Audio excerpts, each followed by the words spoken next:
La Contrahistoria. Un programa presentado y dirigido por Fernando Díaz Villanueva.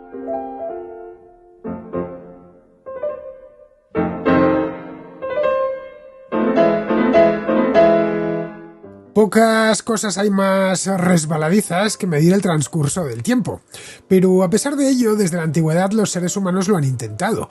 Uno de los primeros instrumentos dedicados a esta tarea fue el reloj de sol, algo sencillo y económico que fue perfeccionándose para adaptarse a las diferentes latitudes y longitudes, pero su dependencia del sol lo hacía inútil en días nublados o por la noche. Para superar estas limitaciones surgieron otros dispositivos como la clepsidra de agua, los bastoncillos combustibles y el reloj de arena.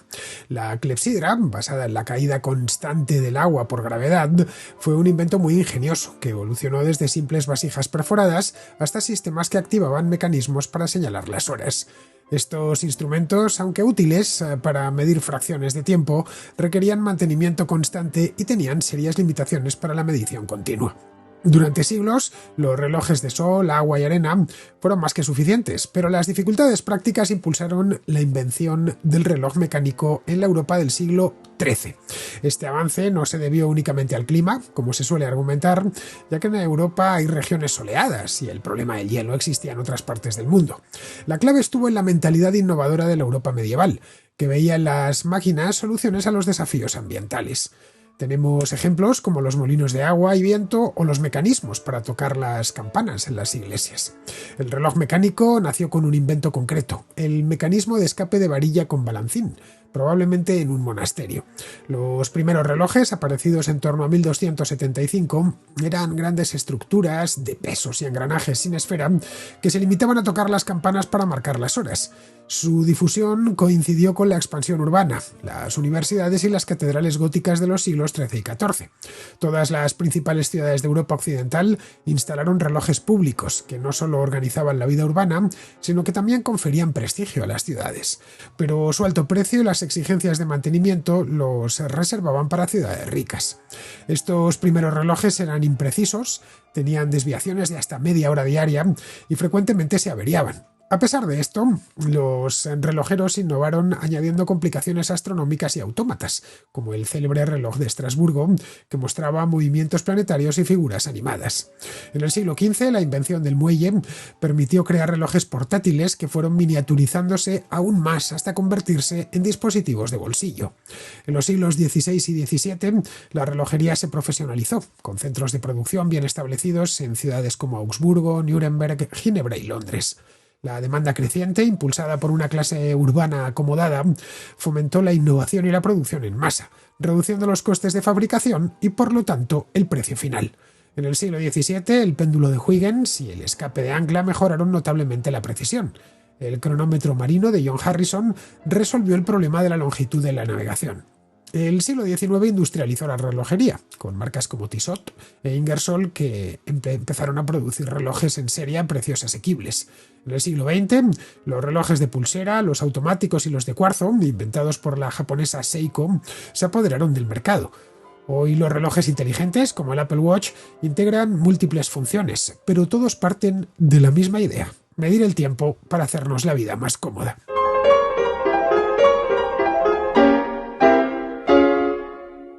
Desde la antigüedad más remota, el hombre se ha servido de distintos medios para resolver un problema fundamental. Un problema fundamental que a todos nos aflige, y es cómo medir el tiempo. Percibimos que pasa el tiempo, pero la verdad es que medirlo, bien, para nosotros ya no es problema, no necesitamos más que levantar la mano y mirar el reloj, o en nuestro caso ya mirar el teléfono móvil, o en mi caso que me paso el día aquí trabajando delante de la pantalla del ordenador, pues mirar el reloj que aparece en la pantalla del ordenador. Todos los sistemas operativos llevan un reloj. Hoy es relativamente fácil saber la hora. Puedo mirar aquí a mi derecha que tengo un reloj con una pantalla en la que me muestran fotos. En la mesa de sonido de este mismo programa también tengo el reloj. Estoy estoy rodeado de horas por todas partes. En el indicador que está detrás a mi derecha también puedo programar que aparezca un reloj. En fin, que lo que me sobran son relojes y a mí, y no solo, a todo el mundo de nuestra época lo que le sobran alrededor suyo son relojes. Pero esto es una excepción histórica. Lo habitual ha sido no saber qué hora era. Es decir, poder medir el tiempo y no solo ya para la hora, sino para medir ciertas faenas que requieren algo de tiempo.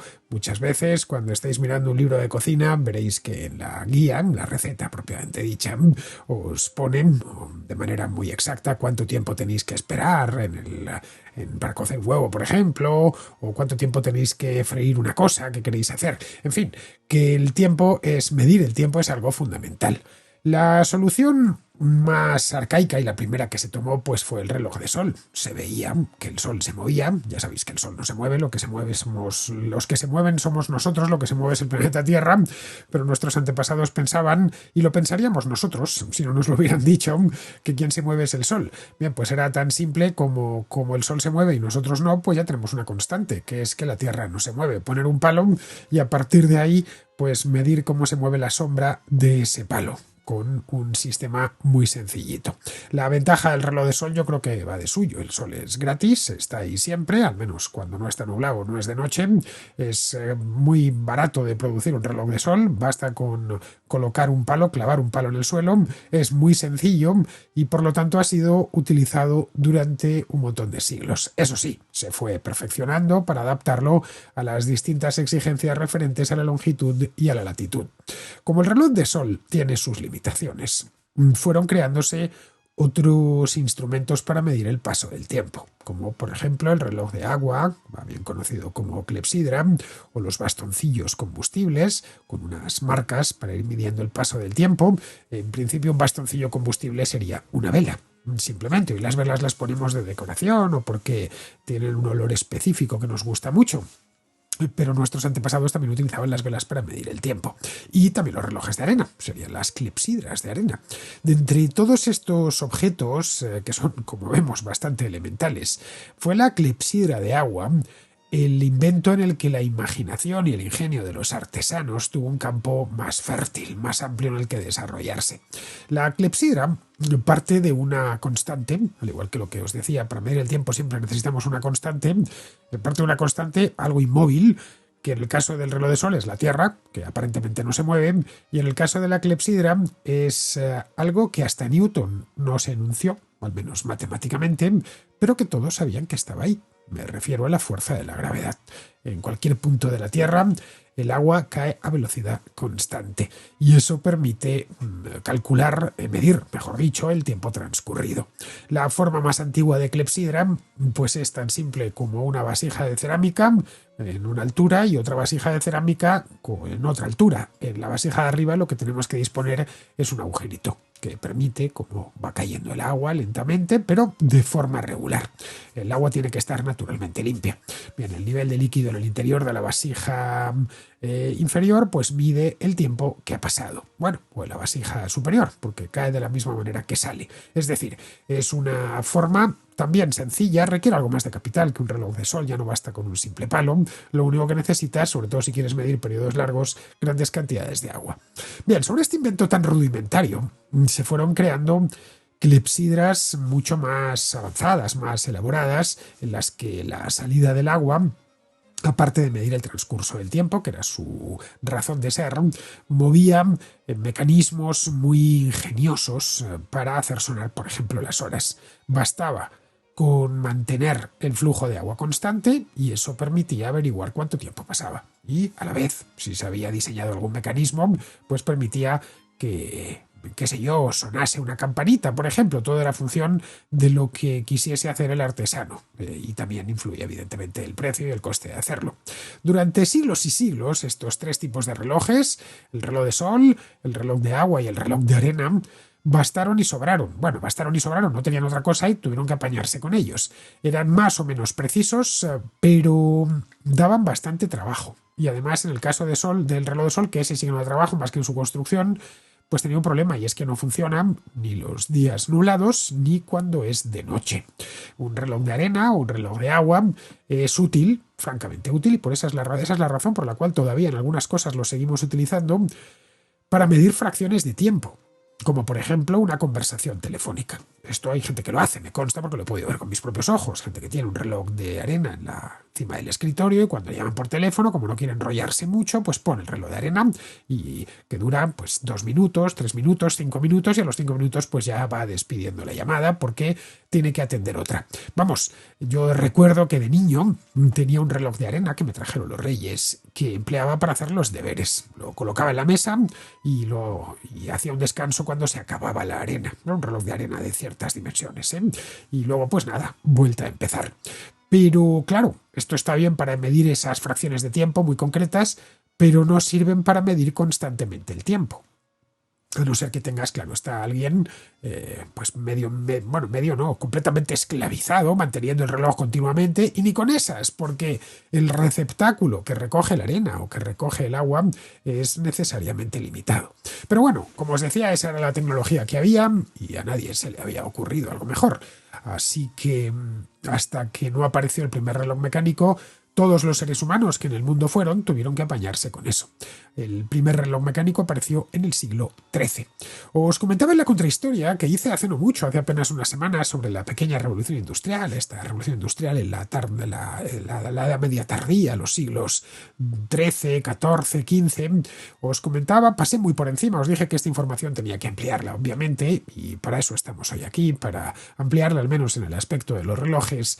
Os comentaba en aquel día que este invento tan fundamental que fue el reloj mecánico solía ser interpretado por algunos historiadores como una necesidad típicamente europea, ya que arguyen que los europeos de la época lo inventaron pues porque en Europa pues no lucía mucho el sol, en invierno por lo menos, el agua de las clepsidras, como hace tanto frío, pues se helaba.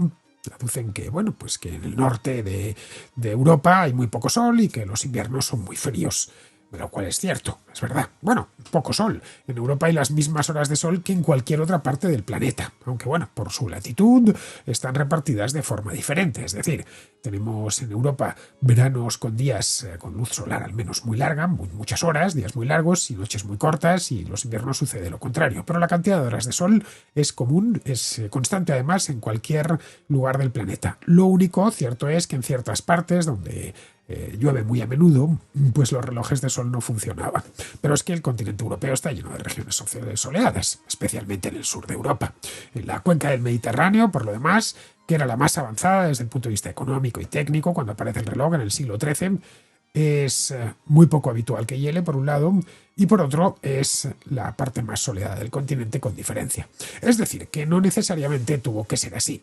El problema de las nubes y del hielo ya existía en otras partes del mundo y a pesar, la propia China sin ir más lejos, y a pesar de ello el reloj mecánico apareció en Europa. Ojo, la China del siglo XIII estaba sensiblemente más avanzada que la Europa del siglo XIII. Esto hay que tenerlo en cuenta. No era la China del siglo XIII un lugar atrasado, todo lo contrario. La razón, y esto lo comentábamos en esta contrahistoria de la pequeña revolución industrial, se debió a que la Europa medieval desarrolló una mentalidad un tanto peculiar que tendía a ver la máquina, o en la máquina mejor dicho, la solución a infinidad de problemas que les planteaba el medio. Bueno, recordemos de aquel programa la cantidad ingente de molinos de agua y de molinos de viento que se instalaron por toda Europa en esta época, o los esfuerzos incesantes dedicados a la invención de todo tipo de mecanismos que permitían aplicar la energía hidráulica o la energía eólica a las actividades más diversas, como la de moler grano, esa fue la fundamental, pero también incluso a la metalurgia. Recordemos también los mecanismos que se crearon para tocar las campanas en las iglesias antes de los relojes, estoy hablando.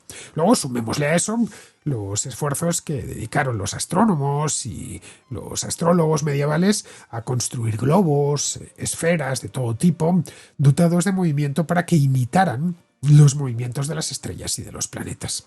La aparición del reloj mecánico por lo menos, tiene que contemplarse en este marco más amplio, el de una Europa medieval, que, en contra de la opinión de muchos, fue extraordinariamente creadora e innovadora en el campo de la mecánica aplicada. El reloj mecánico nació cuando se inventó el mecanismo que lo hizo posible. Ese mecanismo se conoce con el nombre de escape de varilla con balancín. Sí, ya sé que parece muy difícil el nombre, pero todos hemos visto un escape de varilla con balancín. Es un mecanismo muy sencillo, realmente sencillo, aunque en aquel momento fue algo realmente, bueno, revolucionario. Bien, ¿en qué momento aparece ese mecanismo? Eso sí lo sabemos, a finales del siglo XIII. ¿Quién lo inventó? Eso no lo sabemos, no tenemos ni idea. Pudo ser un monje, es una posibilidad, porque los primeros relojes mecánicos documentados están relacionados con los monasterios, donde, bueno, como es bien sabido, pues el cálculo del tiempo era importante pues, para las oraciones diarias, por ejemplo. Allí debieron, quizá, a experimentar algunos monjes, que eran muy curiosos, empezaron a experimentar con dispositivos mecánicos y les terminó saliendo un reloj. Los primeros relojes mecánicos documentados datan de en torno al año 1275. Y eran, no os imaginéis un reloj porque se parecían poco, eran armatostes inmensos impulsados por pesos y por engranajes. No tenían ni esfera ni tenían agujas, simplemente hacían sonar una campana para dar las horas. En principio parece una cosa muy sencilla, pero ya os digo, se tardaron miles de años en llegar a esto. No es un momento casual, ojo. Hemos hablado de 1275, finales del siglo XIII. Es en esta misma época, la época en la que las ciudades europeas, de Europa Occidental, se hallaban en un proceso de expansión muy rápida y se estaba abriendo paso una nueva civilización urbana que afirmaba un vigor sin precedentes, por lo menos sin precedentes desde el Imperio Romano. Con la diferencia de que el Imperio Romano no alcanzó, al menos su vigor urbano no alcanzó zonas tan al norte como las de la Europa de los siglos XIII y XIV. Era también la época que contempló, por ejemplo, la fundación y la expansión de las universidades. Es la época que asiste a la construcción, diseño y construcción de las catedrales góticas, que como bien sabemos fueron todo un desafío técnico. Fue la época, os lo contaba en aquella contrahistoria, en la que Giordano de Pisa anunciaba a voz en grito en sus sermones que cada día se descubría una técnica nueva. Fue precisamente en esta misma época, entre finales del siglo XIII y principios del siglo XIV, cuando aparecieron también las primeras piezas de artillería. Bueno, no es casualidad que el reloj mecánico y el cañón apareciesen casi al mismo tiempo.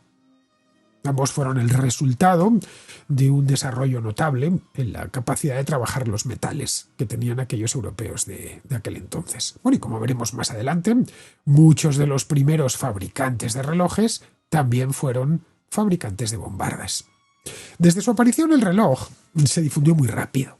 Es decir, no fue una cosa que aquellos monjes que lo inventaron, si es que fueron monjes, que no lo sabemos, lo mantuviesen celosamente en secreto, todo lo contrario. La gente estaba en contacto, veían las novedades, sobre todo si eran útiles, se copiaban inmediatamente. Es decir, que muy pronto los primeros relojes fueron dotados de un mecanismo que no solo permitía hacer sonar las horas, sino también visualizar la hora. Pero bueno, tenemos, por ejemplo, en la iglesia de San Eustorgio de Milán, pues ya sabemos que en el año 1309 se instaló un reloj de hierro con unas campanas. Sabemos que en la catedral de Beauvoir, en Francia, pues le colocaron un reloj dotado de campanas antes de 1324, todavía sin esfera. Sabemos que el monasterio de Cluny, donde nació el monasterio de Cluny, es donde había nacido el estilo románico, el gran monasterio de la Reforma Gregoriana, pues ya el monasterio de Cluny ya tenía un reloj en el año 1340. Sabemos que unos años más tarde, en 1359, la catedral de Chartres en Francia no es que tuviese un reloj, es que tenía dos. No es que se hayan conservado, pero sí lo sabemos por las fuentes. En la ciudad de Padua, cerca de Venecia, se instaló en 1344 un reloj público que, para sorpresa de todos los paduanos, pues daba las horas tanto de día como de noche. Claro, funcionaba a cualquier hora, mientras le estuviesen dando cuerda. Y esto les llamaba bastante la atención. Los relojes públicos que tocaban las horas ya están localizados por fuentes en Génova en 1353, en Bolonia en 1356, en Ferrara en 1362. En 1370 sabemos que Carlos V de Francia instaló en una de las torres del Palacio Real de París un reloj que daba las horas. Y quedó tan satisfecho con aquel invento que mandó instalar un reloj igual en el castillo de Vincennes, que era donde pasaba largas temporadas. Bueno, en la propia Valencia, en España, encontramos ya un reloj en el Miguelete de la Catedral en 1378 y encontramos otro en Sevilla en 1396. Vamos, que la cosa fue realmente rápida.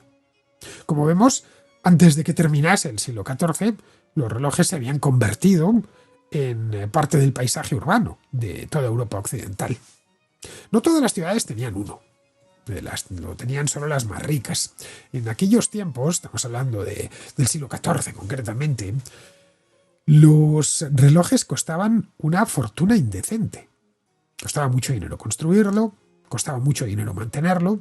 El mantenimiento incorporaba a una persona que tenía que mantener el reloj, y no solo ya un relojero que hiciese los ajustes pertinentes, sino que necesitaban un gobernador al que había que pagarle todos los meses. Era el gobernador del reloj. Esto, claro, suponía un problema para las finanzas municipales o para las finanzas del cabildo catedralicio, en el caso de que estuviese el reloj situado en una catedral. La decisión de construir un reloj en una catedral o en una ciudad, por lo general, era resultado de largos y acalorados debates entre los concejales para saber si se debía o no se debía afrontar un gasto tan elevado. La cantidad de utilidades que le fueron encontrando era muy alta, y esa es la razón por la cual estos mismos concejales decidían tirar hacia adelante, a unas sabiendas de lo que costaba. Al estar dotados de campanas, bueno, pues que hacían sonar las horas, ordenaba aquello mucho mejor la vida de los ciudadanos, incrementaba, por supuesto, la productividad. Esas campanas, por ejemplo, permitían que todo el mundo pudiese saber la hora, porque la había oído un poco antes, en qué hora estaba. Que todo marchase mejor, que todo marchase más fluido. Desde, por ejemplo, la apertura o el cierre de los mercados hasta las labores agrícolas. En una época en la que nadie poseía, ni siquiera soñaba con tener un reloj de muñeca, pues era indiscutible la utilidad que tenía un reloj público, que hiciese sonar las horas. Pero su carácter práctico, la realidad era que hacía que muchos se decidiesen por hacerlo, pero no solo eso, el carácter práctico estaba a la vista. Es decir, también entraba en juego un factor de prestigio. Como sucede en nuestro tiempo, las ciudades compiten entre ellas. No han parado nunca de competir una ciudad con la otra. Y eso implica, bueno, competir y rivalizar, claro. Generalmente la ciudad que tienes más cerca es con la que más rivalizas. Si una ciudad tiene un aeropuerto mejor, pues se presiona para que el aeropuerto local mejore. Y quien dice un aeropuerto, pues dice una estación de tren, o un parque, o una autopista, qué sé yo. Esto en nuestro mundo. En el mundo del siglo XIV, pues si veían que la ciudad cercana, la rival, tenía un reloj, pues ¿por qué no iban a tenerlo? Eso implica siempre, la rivalidad implica siempre tener lo último. En este caso, tener un reloj grande y vistoso. Bueno, esta es la razón por la cual se solía colocar, sobre todo ya cuando tuvieron esferas, pues con más razón porque se veía muy bien, en las torres de las catedrales. Pero no siempre era así, ojo, En París o en Lyon se construyeron relojes sobre los puentes de la ciudad, sobre el Ródano en el caso de Lyon, sobre el Sena en el caso de París, que eran lugares especialmente transitados y muy visibles. En otras partes se colocaban en los ayuntamientos. De hecho, hoy la imagen que tenemos de ayuntamiento en prácticamente cualquier lugar de Europa incluye necesariamente un reloj. Si un arquitecto contemporáneo le encargan diseñar un edificio del ayuntamiento, lo que se conoce en España como la casa consistorial, ese edificio siempre va a tener un reloj en la fachada. Es como algo necesario, algo imprescindible. No es casual que empezasen a instalarse en esta misma época. De modo que, a pesar del coste relativamente elevado de un reloj y el esfuerzo que suponía las finanzas de la ciudad, la competencia entre esas mismas ciudades, la utilidad que tenía, que era indiscutible, el interés también por los artefactos mecánicos que habían desarrollado los europeos de aquella época, pues favoreció muchísimo la difusión de este invento. La creciente demanda de relojes hizo otra cosa, y es que estimuló a su vez el progreso tecnológico, y a finales del siglo XIV pues ya se fabricaban relojes que no solo tocaban las horas, sino que además tocaban los cuartos, lo cual afinaba mucho, porque entre campanada y campanada podías oír los cuartos, entre hora y hora. Y esto te ayuda, bueno, pues por ejemplo, si vas a organizar una reunión o vas a tener un encuentro o vas a abrir un mercado, hacerlo todavía ajustar muchísimo más la hora. Pero este hecho, de que no habían hecho más que mejorar a lo largo del siglo XIV, y sobre todo más que mejorar, que en esencia los relojes de finales del siglo XIV son muy parecidos a los de principios de ese mismo siglo, no había habido ningún avance tecnológico revolucionario que cambiase la manera en la que funcionaban. Lo que sí habían conseguido era expandirse y difundirse por todo el continente. Pero vamos, que esto de que las ciudades estuviesen todas locas por tener su propio reloj no debe llevarnos a un engaño. Pensar que eran relojes precisos, ni mucho menos. Estas primeras máquinas del tiempo eran muy imprecisas.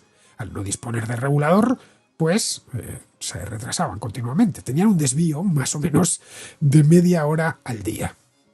Es decir, que si lo ponías en hora al empezar el día, qué sé yo, a las 6 de la mañana, pues al día siguiente podía ser que el reloj te estuviese dando las 5 más o menos, dependiendo si se atrasaban o se adelantaba. Los primeros relojes mecánicos, si los miramos ahora ya con muchos siglos de distancia, son una combinación un tanto extraña de ingenio desbordante, pero con una técnica muy deficiente. A lo largo de los siglos XIV y XV, la mayor parte de los relojes, si funcionaban y cuando funcionaban, acumulaban cada día retrasos o adelantos de cierta consideración que, por supuesto, los usuarios de esos relojes, que eran los ciudadanos que andaban por la calle, pues tenían en cuenta. Pero claro, aquel era otro mundo muy diferente al nuestro. Las exigencias de precisión no eran muy grandes. Hoy nos enfadamos con toda la razón del mundo si tenemos una cita con alguien a las 9 de la mañana y se presenta a las 9:45. Lo más probable es que nos hayamos ido. 45 minutos nos parece, y es así, debe de ser así, algo imperdonable, un retraso imperdonable, pero nuestros antepasados no eran tan exigentes. De hecho, les parecía milagroso que un reloj, que un ingenio mecánico les dijese que eran las 9 de la mañana. Esto, en fin, ya digo, cuando vas de 0 a 100, pues el salto es considerable. Ahora estamos a 1000, pero hemos ido poco a poco. Es decir, que nos hemos acostumbrado ya a máquinas extraordinariamente perfectas. Bueno, hasta el punto que en aquel entonces, cuando ya pusieron la esfera, se contentaban, y les pareció un gran avance, la aguja de las horas, que no solo bastaba con oír que las 6 de la mañana las daba con 6 campanadas, sino que daban las 6 campanadas y además mostraba una aguja con una flecha señalando las 6 de la mañana, bueno, de la tarde, que ya sabéis que los relojes analógicos muestran la misma hora.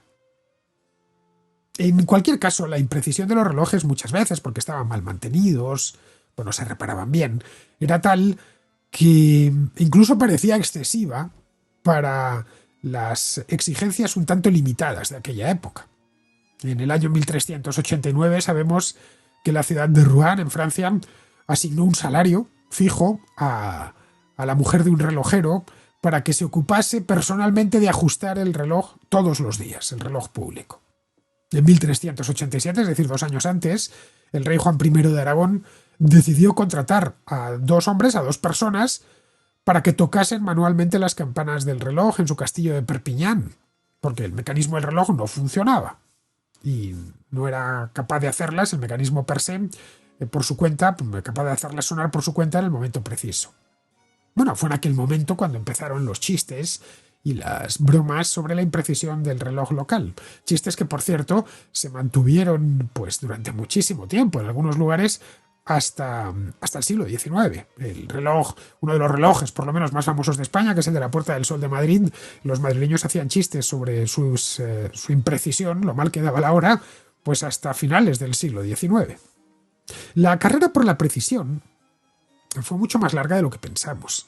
Hasta el siglo XVI no empezaron a aparecer relojes más o menos precisos, digo más o menos, no completamente precisos y fiables, es decir, por fiables me refiero a que no se averiaban continuamente, porque los relojes de los 2 primeros siglos estaban fallando y estaban averiándose cada 2 por 3, por eso necesitaban ese gobernador, necesitaban continuamente técnicos que fuesen a repararlos.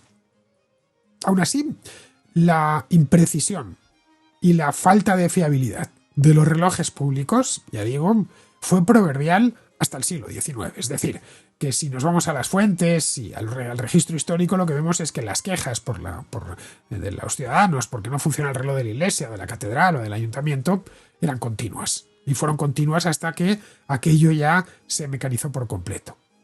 El tema es que, a pesar de que esto de la precisión llevó algo de tiempo, los relojeros no hicieron más que innovar, incorporando movimientos muy complicados dentro del sistema del reloj, como habían hecho antes con las clepsidras.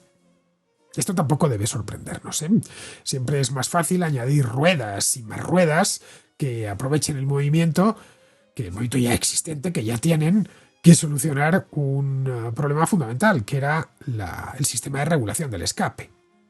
Esto lo vemos en inventos más modernos. Vemos que lo que incorporan después de un invento revolucionario vienen muchos inventitos menores incrementales o que directamente no sirven para gran cosa, simplemente son como la farfolla, la verbena de ese invento principal. Esto siempre ha sido así. Luego, además de eso, estos elementos que incorporaban autómatas, indicaciones astronómicas, gustaban mucho a la gente, muchísimo, les encantaban. Eran muy valorados. Media hora arriba, media hora abajo, no importaba tanto como ver figuritas o planetas que se movían. En este aspecto, uno de los ejemplares más notables fue el reloj construido hacia el año 1350 en la Catedral de Estrasburgo. Era un reloj de dimensiones enormes y disponía de un calendario móvil y de un astrolabio que mostraba los movimientos del Sol, de la Luna y de los planetas, al menos de los planetas conocidos en aquel entonces. La parte superior estaba adornada con una estatua de la Virgen, frente a la cual giraban a mediodía los Reyes Magos, mientras un carrillón de campanillas hacía sonar una melodía. Y luego, coronando el conjunto, dispusieron un gallo que al término de la procesión de los Reyes Magos, pues abría el pico, sacaba la lengua y batía las alas. Vamos, todo un espectáculo digno de ser visto. A mediados del siglo XV, esto también lo sabemos, en la fachada del Ayuntamiento de Bolonia se construyó un reloj imponente en el que a determinadas horas un ángel tocaba la trompeta y los santos hacían piruetas en torno a la Virgen y el niño. Pero lo más notable era la parte astronómica del reloj. Parece ser que la sección astronómica del reloj de Bolonia representaba un globo central en torno al cual giraban de manera muy armoniosa el Sol, la Luna, la Tierra y los planetas y todos los cielos, claro. El globo central, al parecer, estaba pintado con llamas, como si fuese de fuego. Bueno, esta disposición de elementos estaba en abierta contradicción con las concepciones tolemaicas vigentes en aquella época. A veces se instalaban incluso movimientos complicados a relojes ya existentes, es decir, que en este caso fue de cero, pero en otras ocasiones los iban enriqueciendo. Hubo un caso, el reloj de Parma, por ejemplo, al que se le añadió un sistema para que se pudiesen seguir las fases de la luna. En el reloj del campanario de la ciudad de Gante, en Flandes, crearon un sistema realmente vistoso y llamativo. Este sistema mostraba a Adán que tañía las horas enteras. Eva tañía las medias horas. Y luego entre medias había una serpiente diabólica que se agitaba entre ambos en un intento evidente de que se dejasen llevar por otra clase de movimientos algo más sincronizados. En fin, ya sabéis qué tipo de movimientos. Este reloj gigante se construyó ya en el siglo XVI, en 1510, pero bueno, dentro de esta misma cultura de los primeros relojes. Bueno, esto vendría a decirnos la temática de este reloj de Gante, que nuestros antepasados no fueron en absoluto unos mojigatos.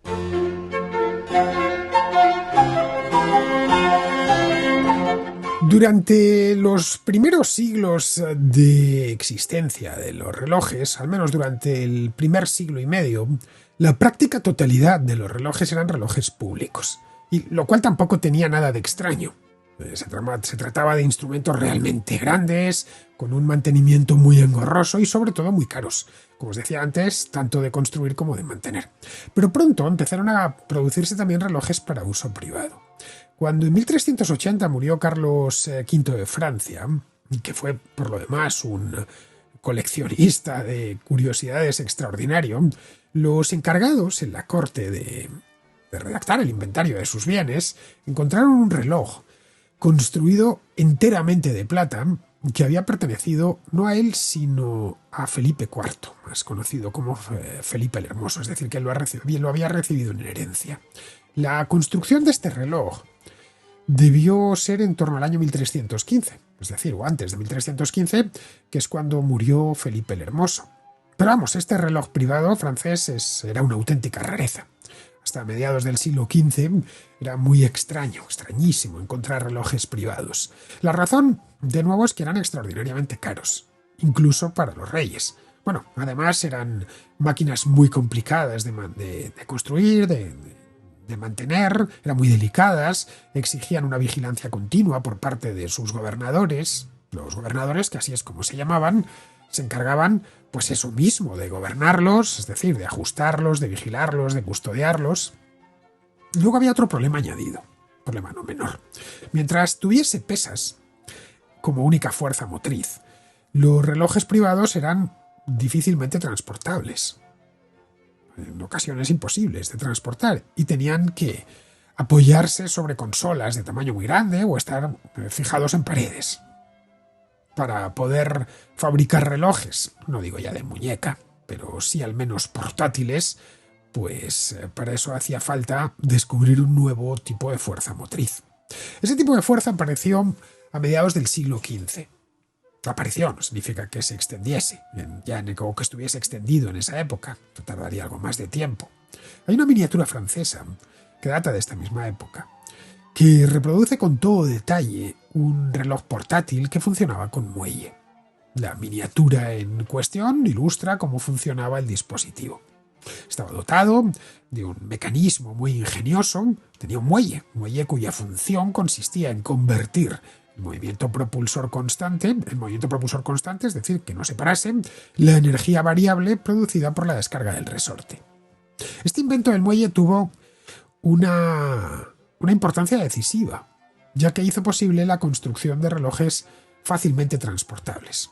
Y luego, mucho más tarde, pues la construcción de reloj de bolsillo. Esto fueron reduciéndose en tamaño de forma paulatina. En 1481, otro rey de Francia, el rey Luis XI, encargó un reloj de muelle para su uso personal.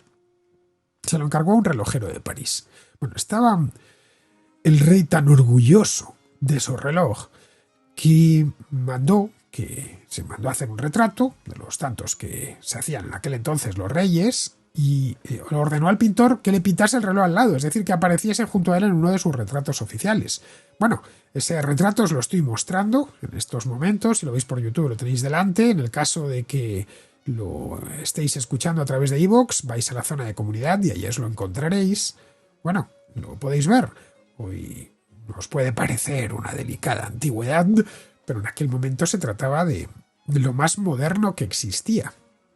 Algo similar a si hoy un rey o un presidente de nuestro tiempo pues se hace retratar con un reloj inteligente de última generación o con esas gafas inteligentes que se han puesto de moda. Ya sabéis, para lo de la realidad virtual y todas estas cosas. Nos llamaría la atención, pero pensaríamos, caray, este hombre, aparte de gobernar, está en la última. Ya en el siglo XVI, los relojes de muelle fueron haciéndose más habituales. Pero eso no significaba que fuesen baratos, en absoluto. Solo podían acceder a ellos los que tuviesen dinero para pagar la fabricación de semejante ingenio, porque los relojes, por supuesto, se hacían por encargo. Luego, eso sí, había un mercado de segunda mano, de los relojes pequeños, obviamente. Alguien que había encargado un reloj, lo había pagado, en el caso de que muriese, pues, o incluso sin morir, si necesitaba el dinero, pues podía dejarlo en el mercado de segunda mano. Pero los relojes nuevos eran todos hechos por encargo. Y, naturalmente, por encargo completo. Es decir, no es fabríqueme usted un reloj, sino fabríqueme usted un reloj así. Relojeros no faltaban en Europa, tampoco especialistas en reparar relojes y en gobernarlos. Tampoco faltaban vendedores de relojes, comerciantes que se habían especializado en eso, que iban de un lado a otro del continente. Si comparamos Europa con otras partes del mundo, sorprende una relación un tanto peculiar. Sorprende que había más artesanos y comerciantes que en cualquier otro lugar del mundo en relación con la población total. Luego hay otro elemento distintivo de Europa Occidental. Y es que entre los muy ricos, que era una minoría, eran muy pocos, y los muy pobres, que era la mayor parte de la población, había una capa de población urbana relativamente acomodada. Los comerciantes, abogados, notarios, médicos, boticarios, bueno, y otro tipo de profesiones que todas se desarrollaban en las ciudades. Y estas profesiones, sobre todo si les iba bien, podían permitirse el lujo de tener pues, casas confortables. Eso vemos en estas sí que nos han llegado hasta nosotros, estas casas no señoriales, pero sí de la burguesía urbana que podemos ver en todas las ciudades de Europa.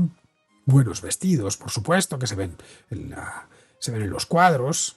Ciertos lujos modernos, como por ejemplo un reloj, también se lo podían permitir. Los dos hechos, el que actuaba de parte de la oferta y el que actuaba de parte de la demanda, eran interdependientes entre sí.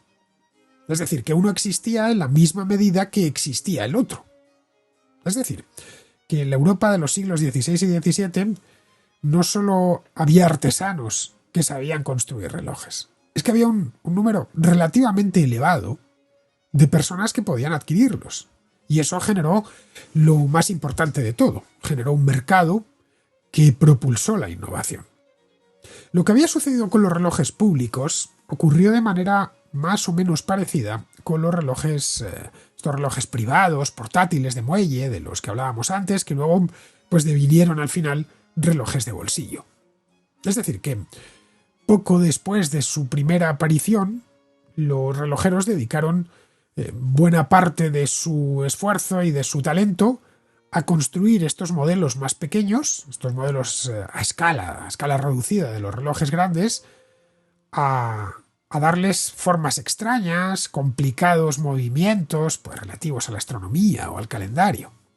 Luego, en cuanto a la precisión, pues los relojes continuaron siendo unos aparatos bastante imperfectos durante todo el siglo XVI.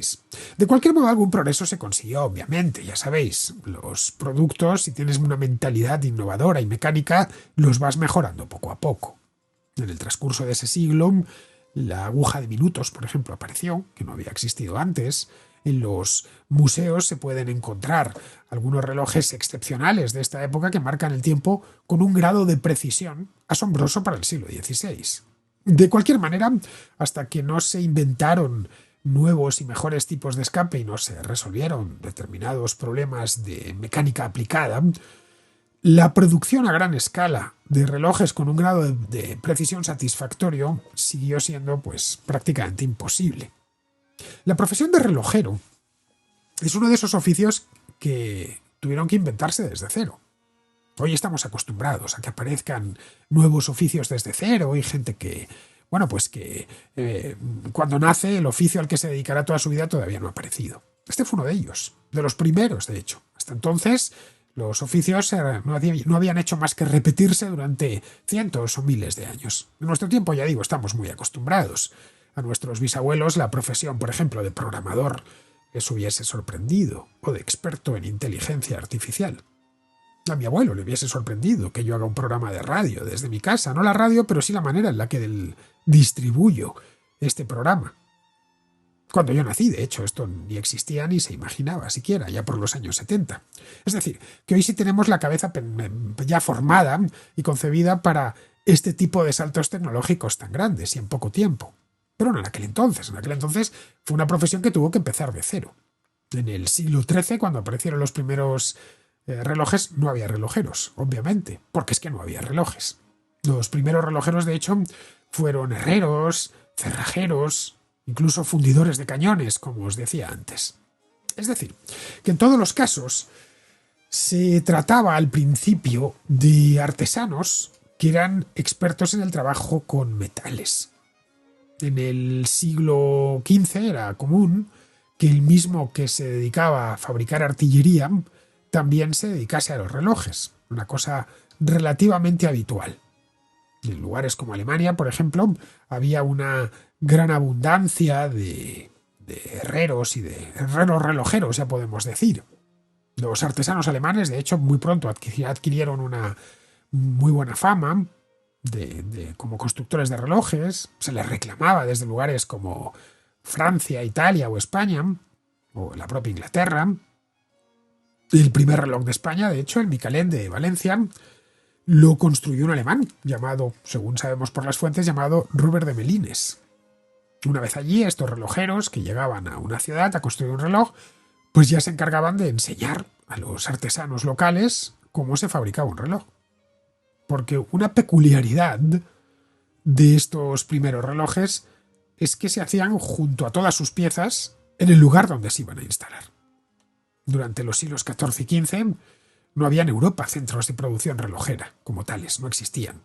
Los relojeros eran, de hecho, se movía el relojero de un sitio a otro. Pero las fábricas como tal no las había. Los relojeros eran muy solicitados porque había muy pocos. De hecho, había tan pocos que durante un tiempo hasta carecieron de gremio. Pero en los siglos XVI y XVII la demanda de relojes aumentó y lo hizo de manera consistente. Eso permitió, entre otras cosas, la formación de grupos estables de relojeros, de artesanos dedicados a la fabricación de relojes. Los primeros centros de producción fueron dos ciudades alemanas del sur, Augsburgo y Nuremberg. Luego, más tarde, aparecieron centros de producción de relojes en otras ciudades, como París, como Lyon, como Londres, como Ginebra. Bueno, los suizos descollaron mucho en esto, desde relativamente temprano. No desde el principio, pero sí desde el siglo XVI-XVII empezaron a apoderarse del mercado de fabricación. Los suizos terminaron desarrollando grandísimas habilidades para la fabricación de relojes. Bueno, habilidades que, por cierto, los suizos siguen manteniendo. Hoy, cuando algo es muy preciso, decimos que tiene la precisión de un reloj suizo. O cuando alguien es muy puntual, le decimos que tiene puntualidad helvética o puntualidad suiza. Nos referimos evidentemente a sus relojes. Bueno, y al hecho también que los suizos suelen ser muy puntuales. En las ciudades donde se concentraban más relojeros, lo que iban haciendo era formar gremios propios. Allá donde eran pocos, pues tenían que incorporarse dentro del gremio de los herreros. Es en esta época cuando los relojeros empezaron a dividirse por especialidad. Por un lado estaban los constructores de grandes relojes públicos, obviamente, y por otro, los constructores, o ya fabricantes, mejor dicho, de pequeños relojes de pared y de bolsillo.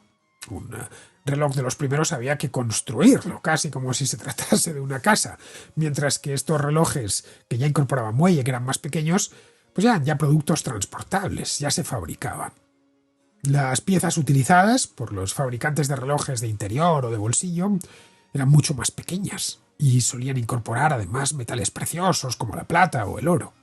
Estos fabricantes tenían además que hacer relojes bonitos, claro, y ricamente adornados para que sus clientes estuviesen contentos. De hecho, normalmente el cliente decía con qué quería, cómo quería que fuese el reloj, qué adornos quería que llevase. Bueno, en este punto, los relojeros, que habían nacido poco menos que el gremio de los cañoneros y de los herreros, entraron en contacto con otro gremio, el de los orfebres. Muchos relojes privados de la época son de objetos de orfebrería de una gran belleza. Como sucedió con otros gremios, si un artesano se especializaba en la fabricación de relojes, lo habitual era que esas habilidades las transmitiese a su hijo, y así sucesivamente.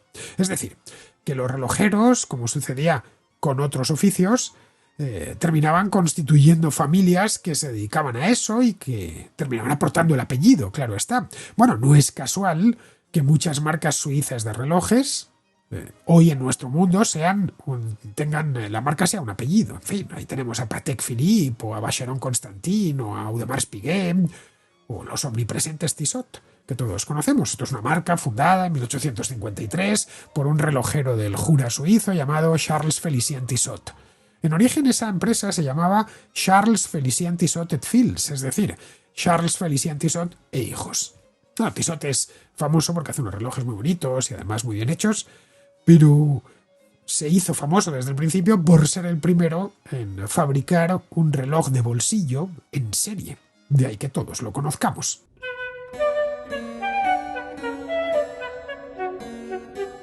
Por lo general, los hombres cultos de la Edad Media no estaban especialmente interesados en las máquinas. En esto, en nuestro mundo, no es que sea igual, pero es parecido. Ya sabes que hay mucha gente culta que desprecia los temas técnicos como si fuesen para mentes menores. Es muy habitual. No, yo con lo técnico no puedo, te dice gente que es muy culta, como si fuese un saber o una ciencia que no mereciese la pena dedicarle tiempo. Es decir, que de esto ya sabéis que la naturaleza humana no ha cambiado en lo esencial, pues desde Sumer, vamos, que siempre que hemos sido, han cambiado otras cosas, nuestro sistema de valores, pero nuestra naturaleza no ha cambiado. Pues bien, estos hombres cultos de la Edad Media no les interesaban demasiado las máquinas, pero el reloj aquí es una excepción, dado que tenía una relación directa con la astronomía. Durante los siglos XV y XVI, conforme los relojes se iban poniendo más de moda entre las clases acomodadas, esos burgueses que tenían dinero, el reloj como máquina atrajo progresivamente la curiosidad de los intelectuales, de los hombres de alta cultura. El punto álgido en el interés por la relojería, por parte de hombres cultos, quiero decir, se alcanzó en el siglo XVII, cuando irrumpió con toda su fuerza la revolución científica. A esto de la revolución científica ya le dediqué el año pasado una contrahistoria, recordadla. Se impuso entonces una concepción mecanicista del universo, del universo y de la propia vida, que en muchos aspectos perdura hasta la actualidad. Fue Kepler, Johannes Kepler, quien dijo que el universo no es semejante a un ser vivo, sino semejante a un reloj. Robert Boyle, que es el padre de la química, aseguraba que el universo es una joya de relojería.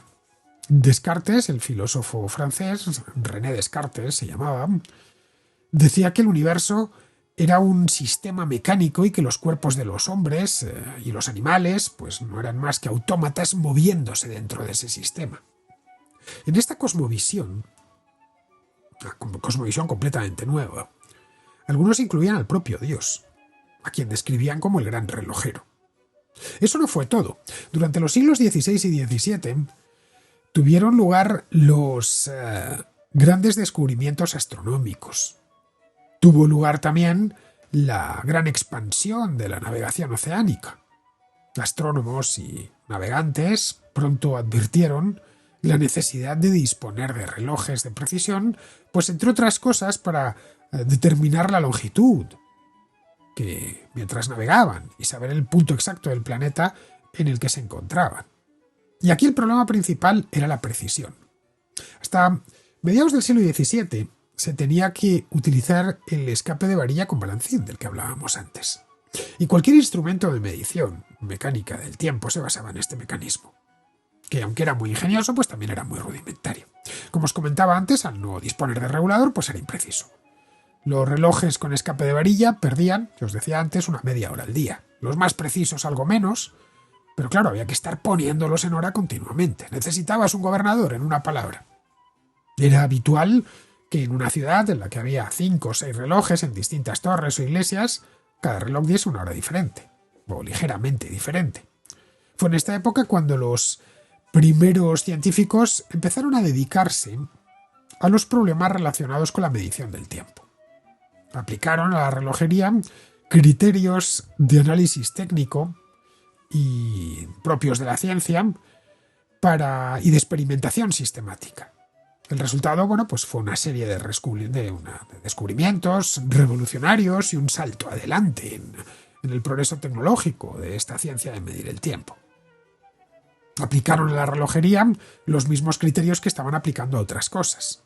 El punto de inflexión en el caso de la relojería fue la invención, o mejor dicho, pues ya existía, la introducción o la aplicación, mejor dicho, creo que es la palabra exacta, del péndulo como dispositivo de escape, en lugar de la varilla, para ajustar los retrasos, es decir, la varilla con balancín era imprecisa, pero metieron un péndulo. Esto sí sabemos quién lo inventó. Lo inventó un astrónomo holandés bien conocido, Christian Huygens, que fue el primero en resolver este problema, en torno al año 1650. La aparición del péndulo dio comienzo a la era de los instrumentos de alta precisión. y de hecho marcó un hito importantísimo en la historia de la relojería. Para entonces los grandes centros de producción de relojes ya se habían establecido. Como comentaba antes, los dos primeros centros fueron Augsburgo y Nuremberg en Alemania, pero con motivo de las guerras de religión del siglo XVII entraron en decadencia. Hay que insistir que relojeros había muy pocos.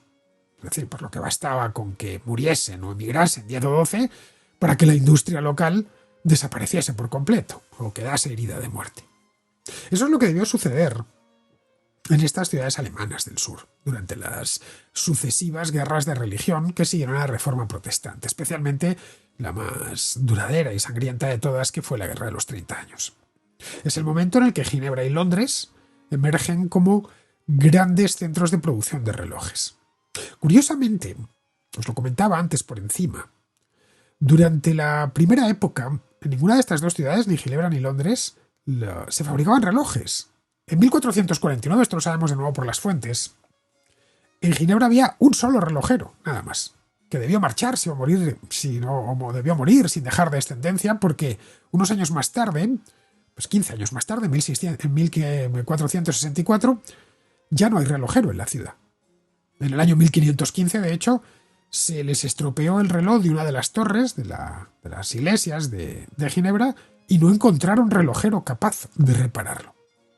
Y es a partir de mediados de ese siglo, el siglo XVI, cuando empiezan a llegar maestros relojeros desde Francia y Alemania, que estaban castigadas ambas por las guerras de religión.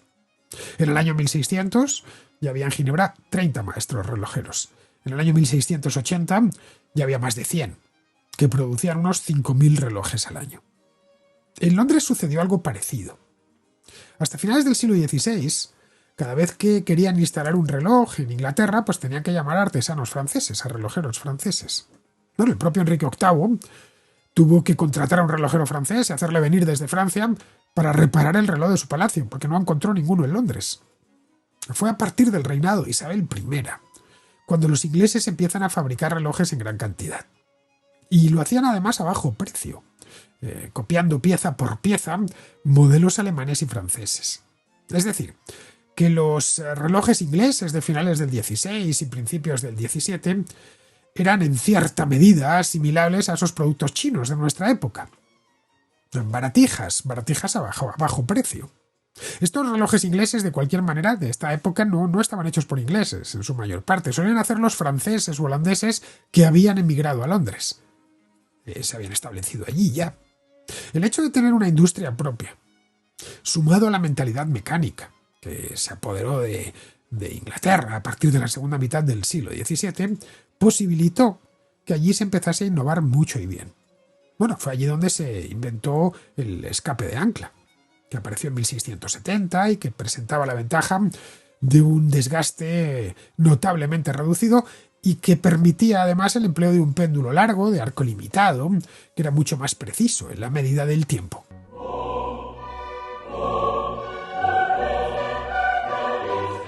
Al despuntar el siglo XVIII, Ginebra y Londres eran las dos ciudades europeas donde se fabricaban más y mejores relojes.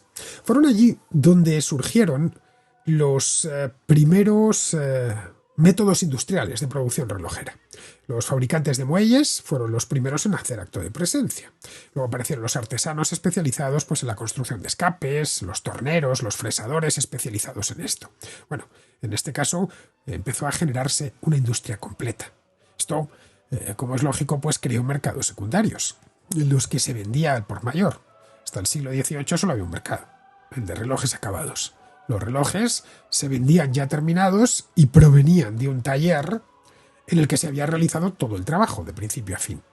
Y todas las piezas se fabricaban en el mismo sitio, se ensamblaban allí y ese mismo taller lo vendía.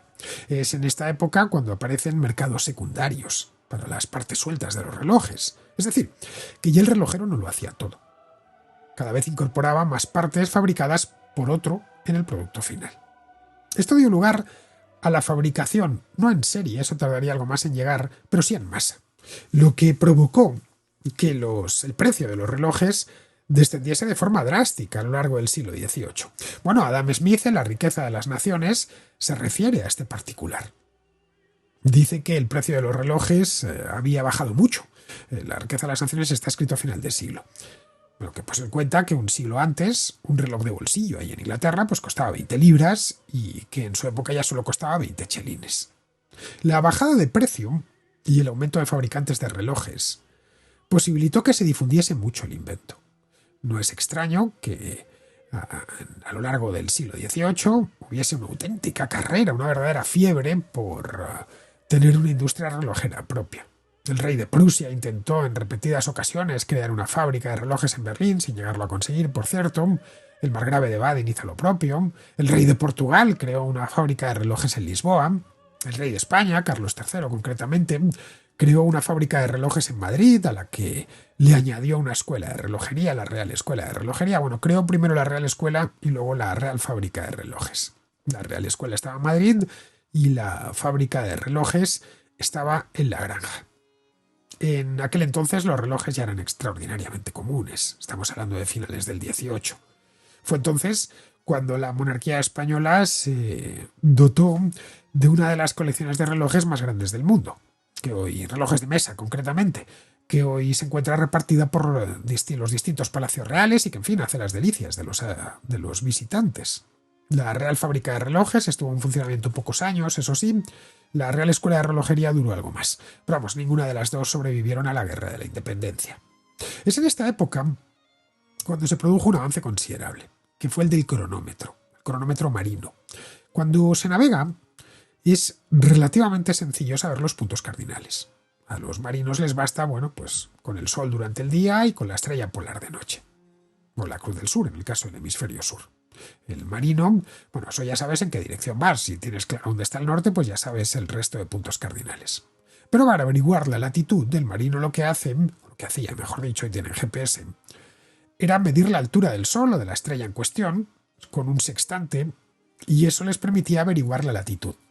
El problema es la longitud, o era la longitud, que no había manera de medirla de forma precisa, lo que provocaba, bueno, pues errores continuos de navegación que a veces terminaban en desastre.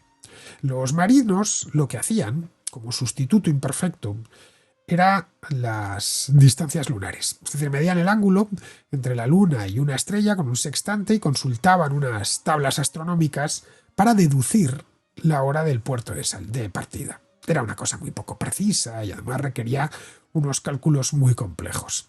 Vamos, que todos sabían durante los siglos XV, XVI y XVII que hacía falta una forma más precisa de determinar la longitud.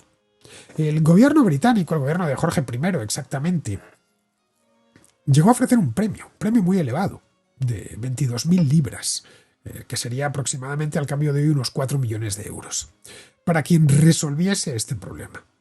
Entonces un carpintero y un relojero autodidacta inglés que se llamaba John Harrison se dedicó en cuerpo y alma y dedicó toda su vida, o prácticamente toda su vida, a crear cronómetros marinos de una precisión sin precedentes y capaces de soportar las condiciones muy duras del mar.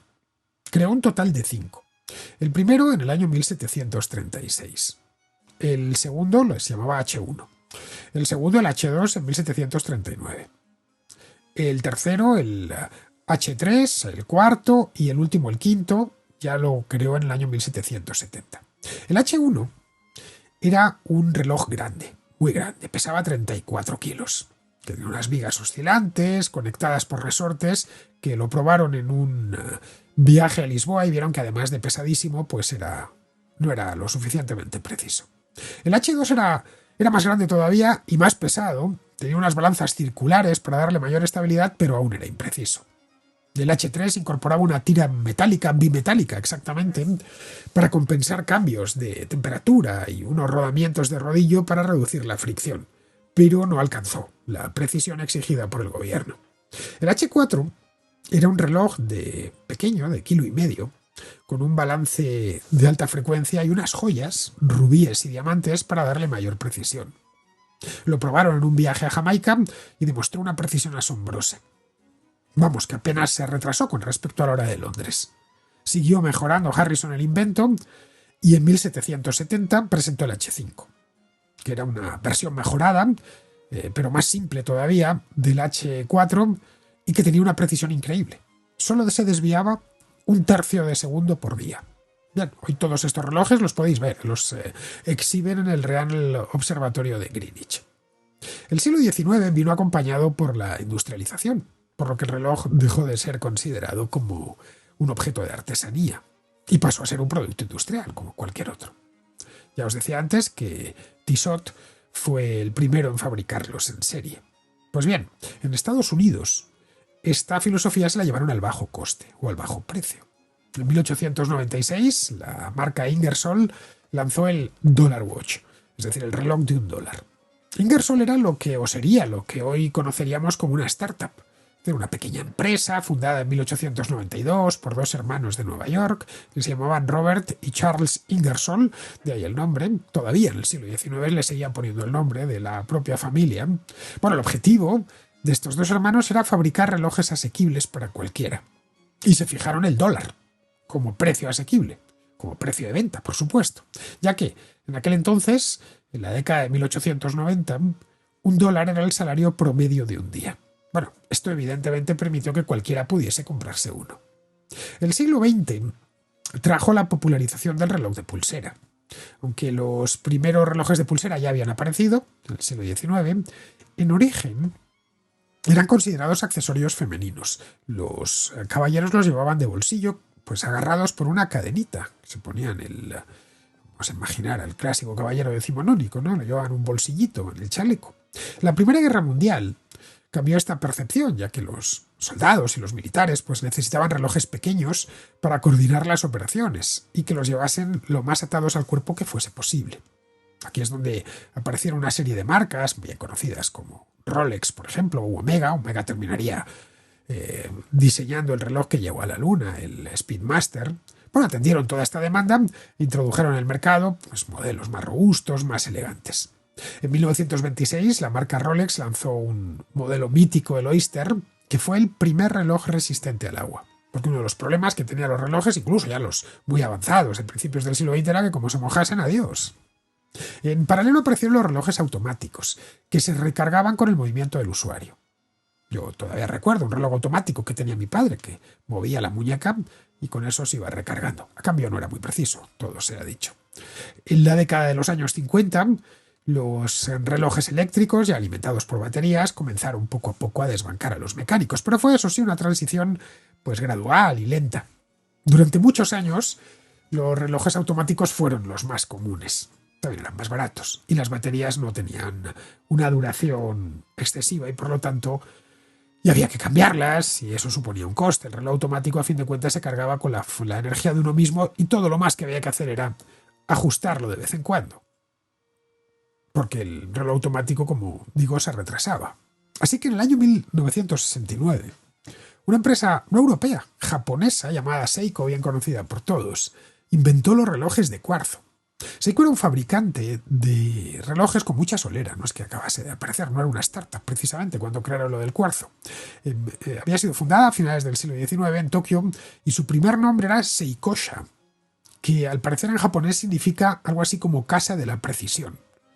Pero los Seiko no fueron completamente precisos hasta que adoptaron el cuarzo. La tecnología del cuarzo, que aparece en muchos relojes, suele poner quartz por regla general, utiliza las vibraciones de un cristal de cuarzo para medir el tiempo. Y son extremadamente precisos y, lo más importante de todo, extremadamente baratos. A los suizos, de hecho, esto les pilló de sorpresa y eso desató en la industria de relojes bien conocida. Fue la crisis del cuarzo, de las que duró las décadas de los 70 y los 80.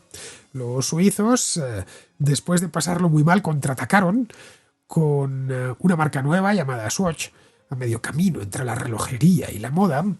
Bueno, Swatch no era más que la contracción de Swiss Watch, reloj suizo, y fue un éxito desde el principio. Consiguió sus dos objetivos: competir con los relojes analógicos japoneses de cuarzo y hacer que los relojes digitales, muy de moda en los años 80, pues fuesen menos deseables que aquellos relojes de plástico, de colorines, de Swatch. Bueno, el resto de fabricantes suizos, como Rolex, por ejemplo, u Omega, lo que hicieron fue concentrarse en el mercado del lujo, en hacer relojes de una perfección técnica absoluta y muy bonitos, a menudo incorporando metales preciosos como el oro. Es decir, mientras una parte de la industria relojera estaba a caballo entre la moda, caso de Swatch, entre la moda y los relojes, la otra estaba a caballo entre la moda, entre los relojes y la joyería. Estos relojes digitales de los 80, que empezaron a producirse y luego a venderse de manera masiva. Yo cuando era niño, por ejemplo, lo que más quería del mundo era un reloj digital, a ser posible, de la marca Casio y que tuviese calculadora. Lo recuerdo perfectamente. Esos estaban a caballo entre el reloj y la industria tecnológica. Bueno, estos relojes digitales fueron evolucionando y mejorando hasta alumbrar los primeros relojes inteligentes ya en este siglo. Bueno, el más famoso de todos es el que llevo yo en mi muñeca izquierda, el Apple Watch, que fue lanzado en el año 2015, si mal no recuerdo. Pero vamos, no es el único, ¿eh? Muchas marcas tradicionales, algunas son tecnológicas, pues el caso de Samsung, por ejemplo, y otras son marcas tradicionales. El caso de Tag Heuer, por ejemplo, tienen un reloj smartwatch, un reloj inteligente, un poquito caro, pero muy famoso, que le han ido lanzando, que son realmente estos relojes inteligentes una prolongación del teléfono móvil. Que, por cierto, como decía al principio, sirve de reloj a mucha gente, que se lo quitó de la muñeca y lo lleva en el bolsillo. Hemos vuelto, en cierta medida, al reloj de bolsillo. Los relojes inteligentes, de cualquier manera, hacen mucho más que dar la hora. Son herederos de aquellos relojes digitales de los 80, los que sean de mi generación lo recordarán, que nos encantaba mirar en los escaparates de las tiendas, los decomisos famosos, aquellos Casio, que te ofrecían calculadora, alarma, cronómetro, cuenta atrás. Bueno, ahora están llenos de sensores y miden el ritmo cardíaco, los pasos que damos, la cantidad de oxígeno en sangre, las horas de sueño. Bueno, algunos son capaces de hacer hasta electrocardiogramas. Es decir, que son mucho más que un reloj, pero parten de la idea que movió a un monje anónimo del siglo XIII a inventar el primer reloj, la de medir el tiempo y hacer de nuestra vida algo más cómodo.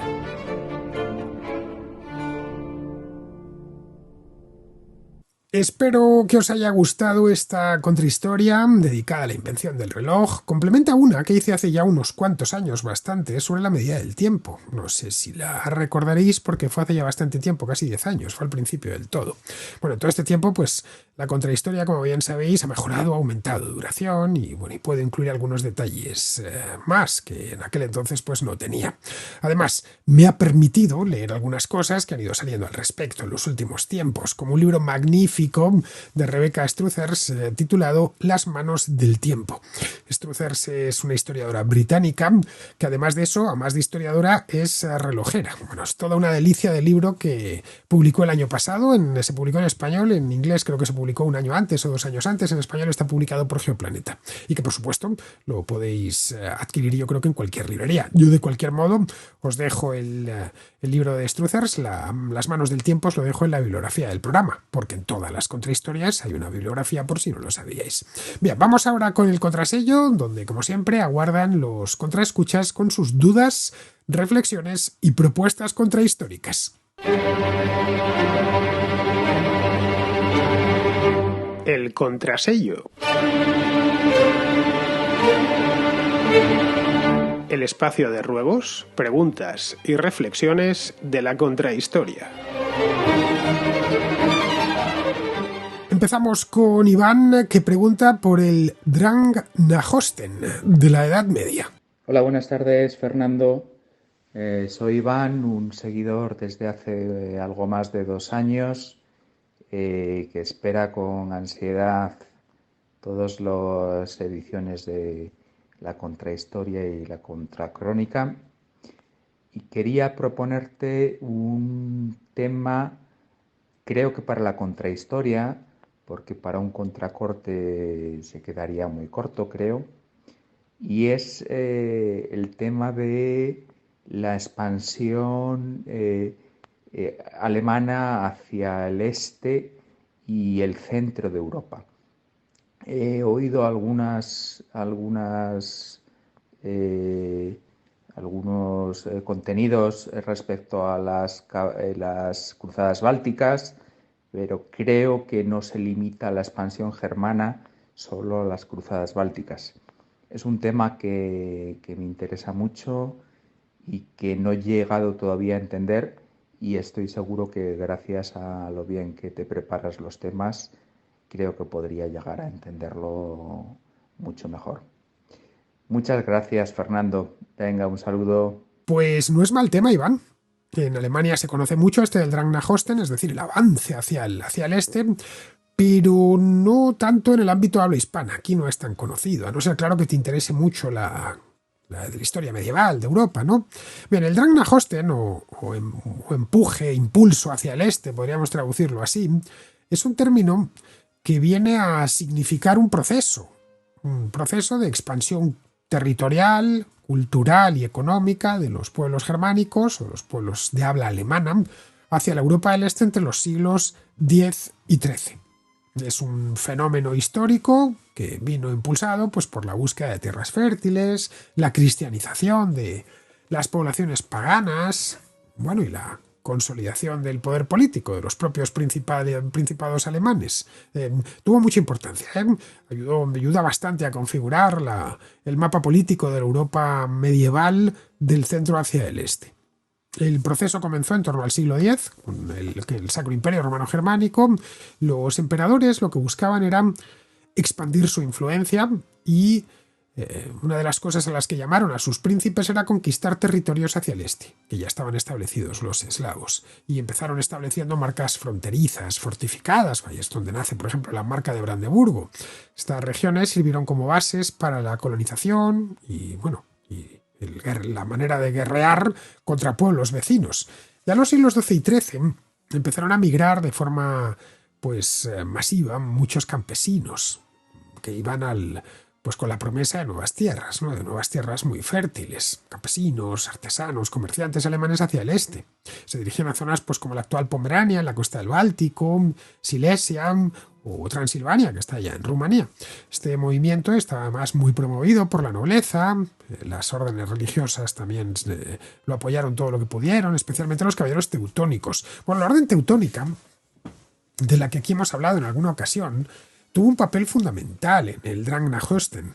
Esta orden militar religiosa, ya sabéis, mitad monjes, mitad soldados, acaudilló varias cruzadas en el noreste de Europa. Fueron las cruzadas del norte, para subyugar y convertir a las tribus paganas. Bueno, entre ellas estaban los prusi, los antepasados de los prusianos. Bueno, tras ello establecieron una serie de principados cruzados, como el de Prusia, o el de Livonia, que está en las actuales repúblicas bálticas. La labor de los caballeros teutónicos no solo implicaba conquistas militares, también implicaba sobre todo la cristianización forzosa, y la introducción de estructuras administrativas típicas de Alemania. Las ciudades fundadas por ellos, el caso de Danzig, por ejemplo, de Königsberg, que hoy es una es polaca, Gdansk, que se llama, y la otra es una ciudad rusa, que se llama Kaliningrado.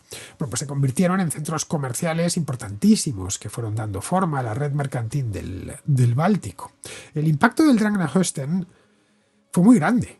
Demográficamente, la migración alemana alteró la composición étnica de toda esta zona de Europa. Empezaron las comunidades alemanas a convivir con poblaciones eslavas y con poblaciones bálticas. Económicamente también tuvo su importancia, ya que los colonos alemanes introdujeron técnicas agrícolas y ganaderas traídas del occidente y, se establecieron nuevos mercados que metieron a estas tierras en el mercado europeo. No, culturalmente, claro, sí que tuvo impacto, sobre todo en el noreste, ¿no? La cristianización, que dejó mucha influencia. Olvidemos que hay países como Letonia o Estonia que son protestantes y eso les llegó directamente desde Alemania. En el caso de Lituania, no, esos son católicos, por influencia polaca, y porque los lituanos son muy parecidos. Pero que podemos ver la influencia alemana en el idioma, en las leyes, en la arquitectura, en fin. La expansión, evidentemente, no estuvo exenta de conflictos, ¿no? Claro está. Los reinos vecinos, como la mancomunidad polaco-lituana o Hungría, percibieron la llegada de estos colonos alemanes como una amenaza para su integridad. Y esto generó enfrentamientos continuos. Además, en el norte, la cristianización forzosa provocó la resistencia de los pueblos indígenas que había allá, que los bálticos, que al principio defendieron su paganismo.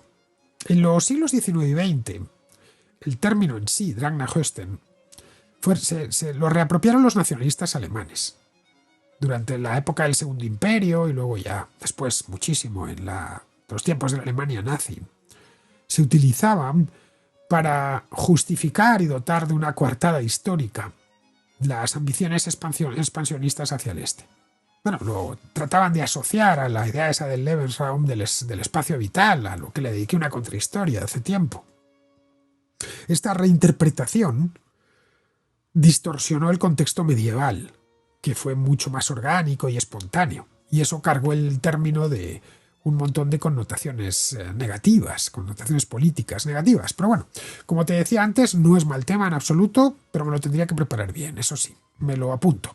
Bien, vamos ahora con Eduardo, que es de Buenos Aires y que pide una contrahistoria japonesa, sobre historia del Japón. ¿Qué tal, Fernando? Espero que estés muy bien. Soy Eduardo desde Buenos Aires y quisiera preguntarte en esta edición de la Contracrónica si pensaste hacer un episodio sobre el Sengoku Judai o la época de los clanes en guerra de Japón que aconteció durante los siglos finales del siglo XV, el XVI y principios del XVII en Japón.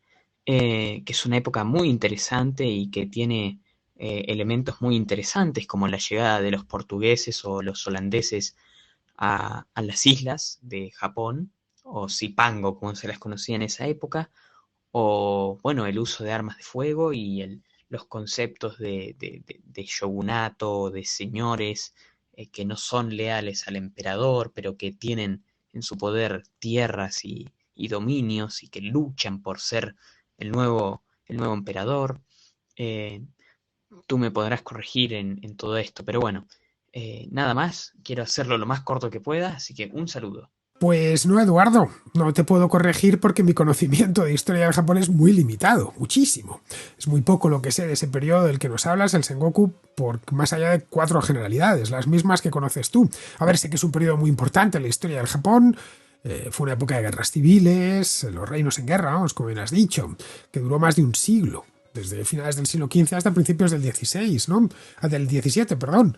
Fue, bueno, tras él vino el periodo Edo, con el shogunato Tokugawa, que es como se llamaba, y fue en esa época cuando llegaron los portugueses, claro, lo que tuvo una influencia capital en Japón, porque, bueno, entre otras cosas, en Japón y en las guerras de Japón, porque les proporcionaron armas de fuego, lo que hizo que las guerras, pues en lugar de ir a menos, fuesen a más. Cuando concluyó ese periodo, el país recuperó la paz y la estabilidad, pero unos años después de terminar el Sengoku, decidieron cerrarse al mundo y dar comienzo al Sakoku, que fue una serie de medidas para aislar por completo al país. Y lo consiguieron, ¿eh? Expulsaron a los portugueses, prohibieron a los japoneses salir de Japón y persiguieron a los que se habían convertido al cristianismo.